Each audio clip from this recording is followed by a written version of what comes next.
नमस्कार, India voice देख रहे हैं आप। मैं हूं आपके साथ रिया डंगवाल और मैं हूं आपके साथ प्रज्ञा मिश्रा। बुलेटिन की शुरुआत करेंगे, लेकिन सबसे पहले बात कर लेते हैं इस वक्त की बड़ी खबर की। लखनऊ में आज परीक्षा का आखिरी और अहम दिन। आपको बता दें कि 67 जिलों के 1174 केंद्रों पर आज परीक्षा होगी। वहीं अब तक 24,000 ने इस परीक्षा को छोड़ दिया है। 60,244 पदों के लिए पुलिस भर्ती परीक्षा हो रही है। 48 लाख से अधिक परीक्षार्थियों ने आवेदन दिए हैं। वहीं परीक्षा को लेकर सीएम योगी खुद कर रहे हैं मॉनिटरिंग। वहीं एसटीएफ जिला प्रशासन की टीम को भी लगाया गया है। परीक्षा में सुरक्षा व्यवस्था के सख्त इंतजाम किए गए हैं। तो आज पुलिस भर्ती परीक्षा का आखिरी दिन है और अहम दिन माना जा रहा है, जिसमें बता दें कि 67 जिलों के 1174 केंद्रों पर परीक्षा होगी। अब तक 24,000 ने इस परीक्षा को छोड़ दिया है। वहीं बताया जा रहा है कि 60,244 पदों के लिए ये पुलिस भर्ती परीक्षा हो रही है, जिसमें से 48 लाख से अधिक परीक्षार्थियों ने आवेदन किया है। परीक्षा को लेकर सीएम योगी खुद मॉनिटरिंग भी कर रहे हैं। वहीं एसटीएफ जिला प्रशासन की टीम को भी इसमें लगाया गया है। बता दें कि परीक्षा में सुरक्षा व्यवस्था के सख्त इंतजाम किए गए हैं। तो आज पुलिस भर्ती परीक्षा का आखिरी दिन है। सख्ती के बीच ये परीक्षा जारी है। आपको बता दें कि कम से कम 1174 केंद्रों पर यह परीक्षा हो रही है, जिसमें से 24,000 परीक्षार्थियों ने इससे पहले 4 पाली में जो परीक्षा हुई थी इसमें छोड़ दिया था। आपको बता दें कि 60,244 पदों के लिए परीक्षा की जा रही है। वहीं 48 लाख से अधिक परीक्षार्थियों ने इसके लिए आवेदन किया था। सीएम योगी इसे खुद मॉनिटरिंग कर रहे हैं इस परीक्षा की। वहीं एसटीएफ जिला प्रशासन की टीम भी लगाई गई है। परीक्षा जो है वो सुरक्षा व्यवस्था के सख्त इंतजाम किए गए हैं। तो ये आज की बड़ी खबर आपको बता दें कि आज पुलिस भर्ती परीक्षा का आखिरी दिन है। लगभग 24,000 परीक्षार्थियों ने इस परीक्षा को छोड़ा था, जिसके बाद से आपको बता दें कि 60,244 पदों पर यह परीक्षा हो रही है। तो सुरक्षा व्यवस्था का सख्त इंतजाम देखा जा सकता है। 4 पालियों में परीक्षा हुई थी। आज आखिरी और अहम दिन है इस परीक्षा का। सीएम योगी आदित्यनाथ खुद इस परीक्षा की मॉनिटरिंग कर रहे हैं, जिसके लिए एसटीएफ की टीम भी लगा दी गई है। इसके साथ ही परीक्षा में सुरक्षा व्यवस्था भी पुख्ता है।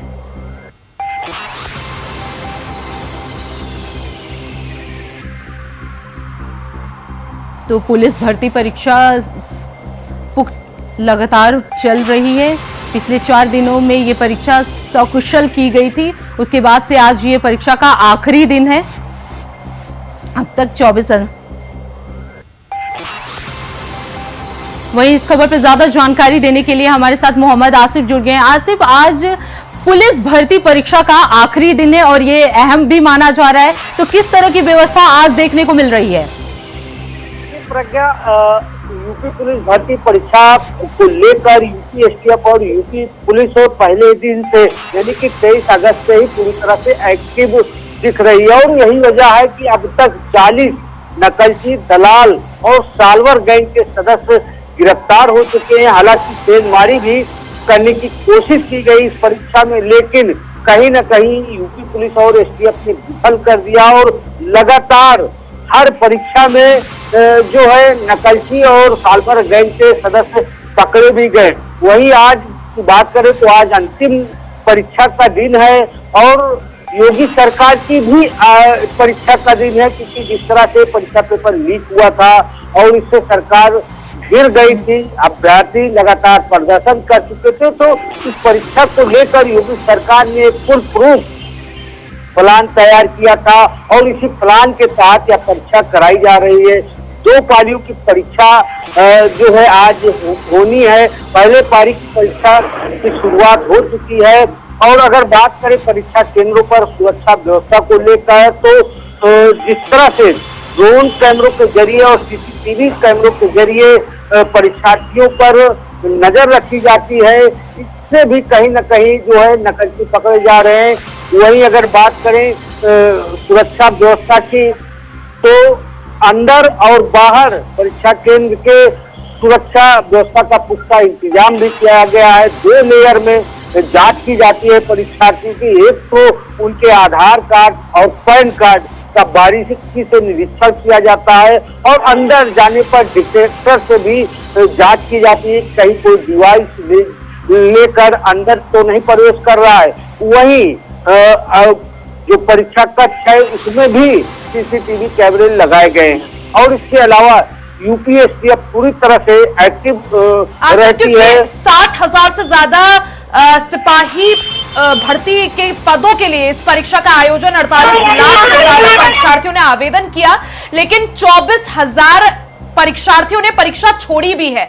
ऐसे में अगर आज की बात करें, क्योंकि आज अंतिम दिन और अंतिम दिन की पहली पारी की परीक्षा जो है वो शुरू हो चुकी है 10 बजे से, आज की अगर बात करें कितने परीक्षार्थियों की लगभग उन्होंने परीक्षा छोड़ी होगी, क्योंकि परीक्षा छोड़ने को लेकर भी विपक्ष के काफी ज्यादा निशाने में रही है योगी सरकार। अगर छात्रों की परीक्षा छोड़नी थी तो हर परीक्षा में, हर पाली में करीब 30% परीक्षार्थियों ने परीक्षा छोड़ी है। इसकी कई वजहें भी हो सकती हैं। कहीं न कहीं जो है, जो अभ्यर्थी हैं जो है वह लेट लतीफी की वजह से भी नहीं पहुंच पाए होंगे या फिर डॉक्यूमेंट में कमी भी हो सकती है। जिस तरह से 19,000 से अधिक जो है अभ्यर्थियों के जो डॉक्यूमेंट थे वह संदिग्ध पाए गए थे, वह भी इसका हिस्सा हो सकते हैं। और जिस तरह से विपक्ष यानी कि सपा प्रमुख अखिलेश यादव ने योगी सरकार को घेरने की कोशिश की और कहा कि अब अभ्यर्थियों को यूपी सरकार पर भरोसा नहीं है, लगातार पेपर लीक होते चले जा रहे हैं। इससे कहीं न कहीं बीजेपी और योगी सरकार को घेरने की कोशिश हुई, लेकिन जिस तरह से योगी सरकार ने एक पुख्ता प्लान परीक्षा को पारदर्शी ढंग से संपन्न कराने के लिए तैयार किया था, इससे कहीं न कहीं जो है अब जो परीक्षार्थी है उनमें विश्वास भी जागा है, क्योंकि कई बिल्कुल आसिफ, आपने अभी कहा कि लेट लतीफी की वजह से बहुत सारे परीक्षार्थियों ने परीक्षा छोड़ा, लेकिन बताया ये जा रहा है, दावा ये किया जा रहा है कि इन परीक्षार्थियों के लिए स्पेशल ट्रेनें भी चलाई गई थी, काफी कुछ बसें भी चलाई गई थी, उसके बावजूद ये देरी का क्या वजह हो सकता है? देखिए, परीक्षा की कई वजह हो सकती है। या तो डॉक्यूमेंट में कमी हो सकती है, या फिर लेट लतीफी हो सकती है, और या तो कई ऐसे अभ्यर्थी होंगे कि जिनके उम्र में बढ़ोतरी हो गई होगी, इस वजह से भी परीक्षा केंद्र पर नहीं पहुंच पाए। फिलहाल जिस तरह से जो है परीक्षार्थियों के लिए विशेष व्यवस्था की गई थी, बसों में मुफ्त यात्रा के साथ साथ ट्रेनों में, अगर ट्रेनों की बात करें तो स्पेशल ट्रेन चलाई गई थी, तो कहीं से कोई भी असुविधा ना हो इसका भी सारा ख्याल रखा गया था सरकार की तरफ से। और जिस तरह से सुरक्षा व्यवस्था की बात करें, परीक्षा को लेकर काफी चाक चौबंद अब की बार व्यवस्थाएं की गई थी। हालांकि यूपी के अलग अलग क्षेत्रों में किस तरह से इंतजाम, वो जानने के लिए हमारे साथ बाकी लोग भी जुड़ गए हैं। शोएब, आपके पास आना चाहूंगी, अगर व्यवस्थाओं की बात करें किस तरह से व्यवस्थाएं, क्योंकि आज भर्ती परीक्षा का अंतिम और आखिरी दिन, तो आज कैसी तस्वीरें देखने को मिल रही हैं? और क्योंकि 10 बजे से परीक्षा शुरू हो चुकी है, किस तरह से आज व्यवस्थाएं? देखिए, निश्चित तौर पर जिन परिस्थितियों में ये परीक्षा आयोजित की जा रही है, किसी से छुट्टी नहीं है। पिछले दिनों पेपर लीक की वजह से इसको दोबारा ये परीक्षा कराई जा रही है, इसलिए उत्तर प्रदेश की योगी सरकार के लिए ये बड़ी चुनौती कही जा सकती है। और इसी वजह से इस बार बहुत ही पुख्ता इंतजाम किए गए, जैसे कि आसिफ बता भी रहे थे कि सुरक्षा के पुख्ता इंतजाम है, तमाम जो जांच एजेंसियां हैं उनको सक्रिय किया गया है, जो सेंटर्स हैं उस पर सीसीटीवी कैमरे से निगरानी की जा रही है, 3 लेयर में तलाशी ली जा रही है। अंदर परीक्षार्थी को कोई भी ऐसी चीज ले जाने की छूट नहीं है, चाहे वो घड़ी हो या इस तरह की चीजें हैं। तो इस बार किसी तरह की कोई चूक न हो, कोई गलती न हो।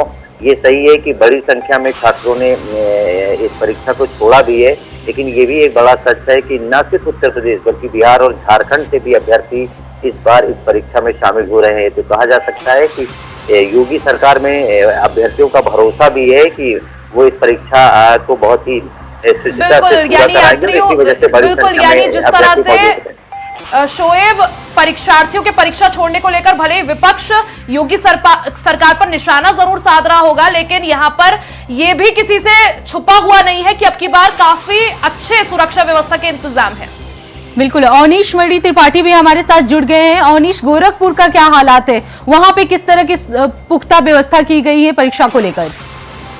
जी, गोरखपुर की बात करें तो जैसा कि आप जान रहे हैं कि सीएम सिटी है ये, और यहाँ प्रशासनिक व्यवस्था 4/24 वहीं जो दोबारा परीक्षा कराई जा रही है गोरखपुर, इस बार गोरखपुर के जो अभ्यर्थी हैं, परीक्षार्थी हैं, उनकी संख्या कम नजर आ रही है, क्योंकि कुछ ऐसे भी अभी सोशल मीडिया पे वीडियो वायरल हो रहे थे जिसमें छात्रों द्वारा जो है परीक्षा छूट जाने के कारण या परीक्षा डिले होने के कारण तमाम बातों को लेकर के वजह क्या है देरी होने के कारण?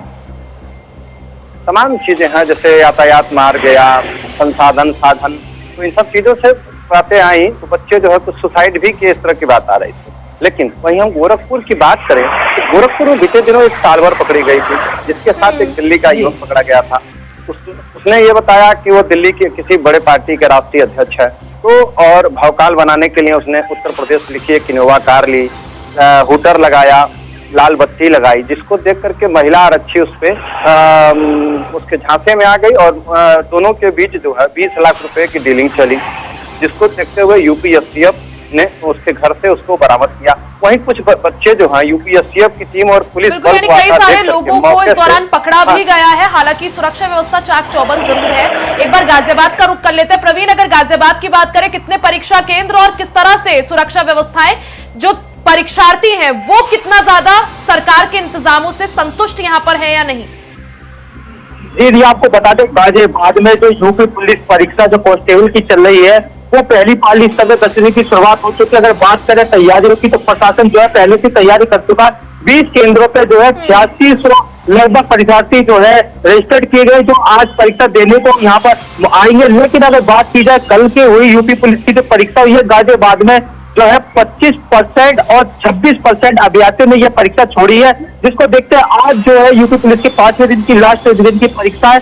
आज शाम को पता चलेगा जिस तरीके से गाजियाबाद में लगातार 25 से 30% जो है परीक्षार्थी इस परीक्षा को छोड़ रहे हैं।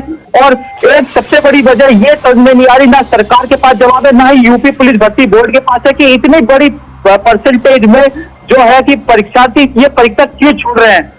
जी रिया, बिल्कुल, यानी सवाल जो है तमाम तरह के बरकरार है। कई बार जो है परीक्षार्थियों की तैयारी भरपूर नहीं होती, कई बार कई और भी वजहें होती हैं जिस वजह से परसेंटेज में गिरावट जरूर आई है। लेकिन फरवरी के मुकाबले अब की बार सुरक्षा व्यवस्था के इंतजाम हो या फिर जिस तरह से सरकार की तरफ से तैयारियां की गई, परीक्षार्थियों की सहूलियत को देखते हुए कई तरह के इंतजाम किए गए, स्पेशल ट्रेनें हो, बसें हो, अब की बार कुल मिलाकर मुख्यमंत्री योगी आदित्यनाथ जिस तरह से मॉनिटरिंग भी कर रहे हैं, जो परीक्षार्थी हैं वो काफी ज्यादा संतुष्ट यहां पर जरूर नजर आ रहे हैं। मोहम्मद आसिफ, शोएब, अवनीश और प्रवीण, आप चारों का ही बहुत बहुत शुक्रिया जानकारी के लिए।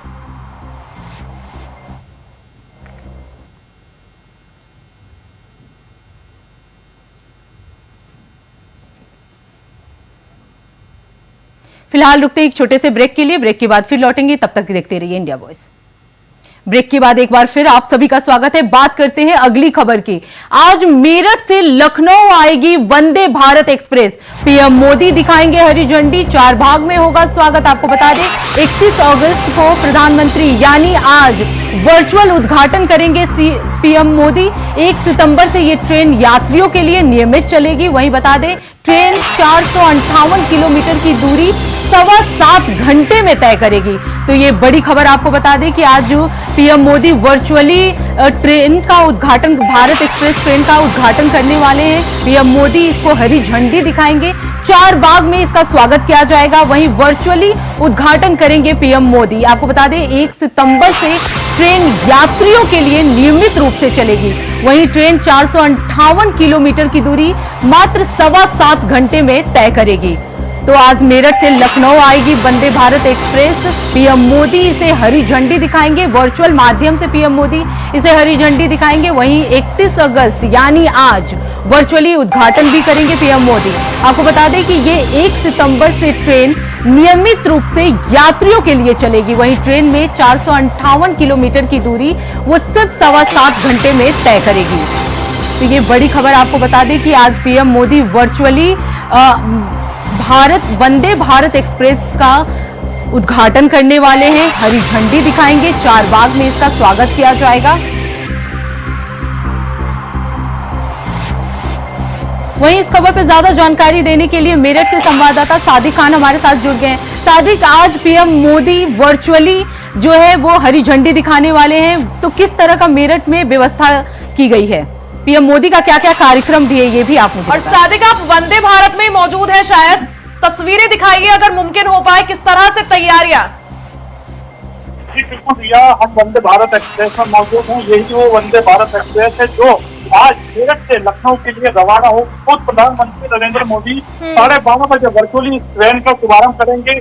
ये वंदे भारत एक्सप्रेस मेरठ के सिटी स्टेशन पहुंच चुकी है। खासतौर पर आप ये देखिए कि किस तरह से ट्रेन में पूरी तरह से बिल्कुल एलईडी भी लगा है, हम तस्वीरों में देख सकते हैं। प्रधानमंत्री नरेंद्र मोदी दिखाई दे रहे हैं, जिस वक्त उन्होंने शायद उद्घाटन किए होंगे इससे पहले, तो एलईडी स्क्रीन में भी ये सब चल रहा है ना सादिक? ये पूरी तरह से ट्रेन के हर जो बोगी उनमें ये स्क्रीन लगाई गई है। खासतौर पर प्रधानमंत्री की ये पुरानी तस्वीरें हैं जो वंदे भारत एक्सप्रेस के शुभारंभ के दौरान की है। आज प्रधानमंत्री 12:30 बजे मेरठ में इस वंदे भारत एक्सप्रेस का शुभारंभ करते हुए नजर आएंगे। खासतौर पर आप ये देख सकते हैं, ये पूरी तरह से जो सीटिंग अरेंजमेंट यहाँ पर किया गया है, बड़ी आसानी से जो 7 घंटे की दूरी, बिल्कुल स्पेस भी काफी दिख रहा है। ट्रेन में पूरी तरह से चार्जिंग पॉइंट दिए गए हैं। यात्रियों को मोबाइल में लैपटॉप चार्ज करने की पूरी सहूलियत दी गई है। साथ ही उस तरह से यहाँ जो इंतजाम है अब पूरा कर दिए गए हैं। रेलवे के सभी आला अधिकारी मेरठ स्टेशन पहुंच चुके हैं। 12:30 बजे खुद प्रधानमंत्री नरेंद्र मोदी यहाँ वर्चुअली ट्रेन का शुभारंभ करेंगे। सादिक, अगर बात करें जिस तरह से मेरठ से लखनऊ या लखनऊ ट्रैवल करने वाले यात्रियों के लिए कितनी बड़ी सौगात, क्योंकि अमूमन अगर यूजुअली ट्रैवल करते थे तो 10 या 11 घंटे का समय लगता था, अब 7.25 घंटे का समय लगेगा। तो कितनी बड़ी सौगात ये ट्रेन उन सभी लोगों के लिए।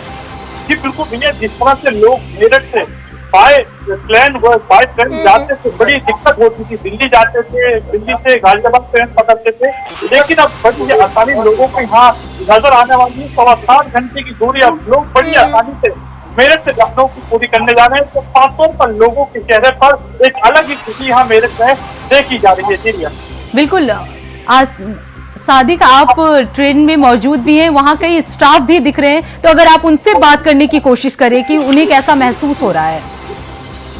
बिल्कुल, हम जानना चाहेंगे अभी जो यहाँ ऑफिशियली जो बाइक देने के लिए जो यहाँ ऑफिशियली अधिकारी को पूरी तरह से ट्रेन के आसपास जो निरीक्षण करते हुए नजर आ रहे हैं। मैं आपको ट्रेन दिखा रहा हूँ जो इस ट्रेन में अब से कुछ देर बाद बड़ी संख्या में 200 स्कूली बच्चे इस ट्रेन में मौजूद रहेंगे। तो इस ट्रेन से लखनऊ का सफर आज पहली बार इस वंदे भारत एक्सप्रेस से तय करेंगे। साथ ही आप इस तरह से ट्रेन यहाँ पर स्टेशन पर मौजूद है। बड़ी तादाद में लोग यहाँ सेल्फी लेते हुए नजर आ रहे हैं। कुछ पुलिसकर्मी भी यहाँ सेल्फी लेते हुए नजर आ रहे हैं। अच्छा सादिक, क्योंकि चार्जिंग पोर्ट्स है, यात्रियों की सहूलियत को देखते हुए साथ ही व्यवस्थाएं हम देख सकते हैं, और क्या कुछ इस वंदे भारत ट्रेन में खास?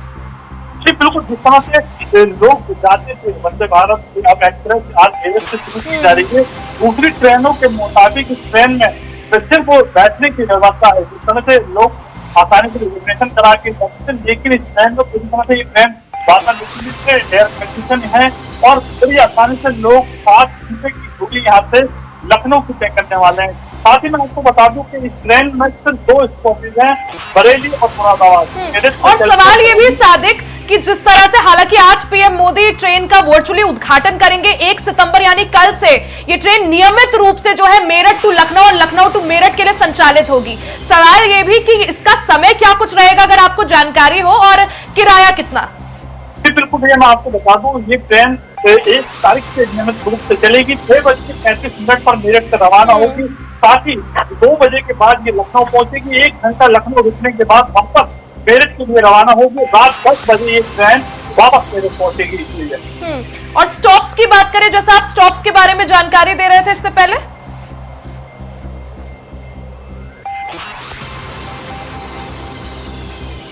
ठीक है, शायद सादिक को आवाज नहीं मिल पा रही है। बहुत बहुत शुक्रिया सादिक जानकारी के लिए।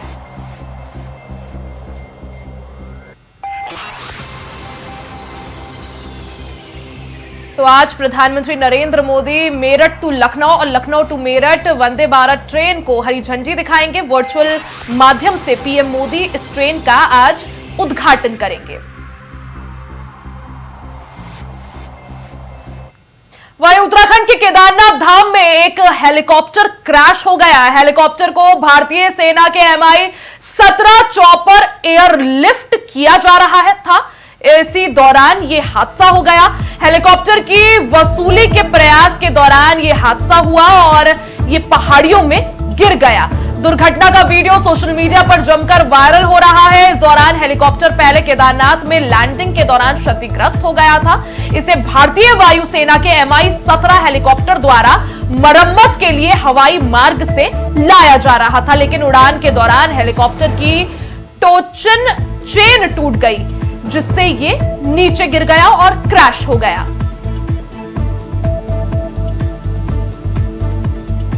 तस्वीरें आप देख सकते हैं किस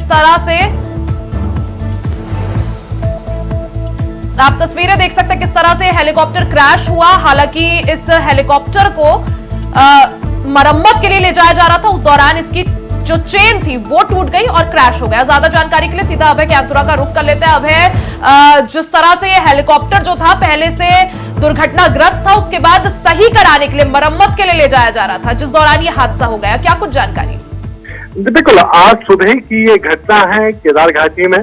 केदारनाथ धाम से जो क्रिस्टल एविएशन कंपनी का जो हेलीकॉप्टर खराब था, जिसके पिछले दिनों इमरजेंसी लैंडिंग केदारनाथ धाम में हुई थी, उस हेलीकॉप्टर को आज Mi-17 के माध्यम से गौचर हवाई पट्टी तक ले जाने का काम यहाँ पर किया जा रहा था।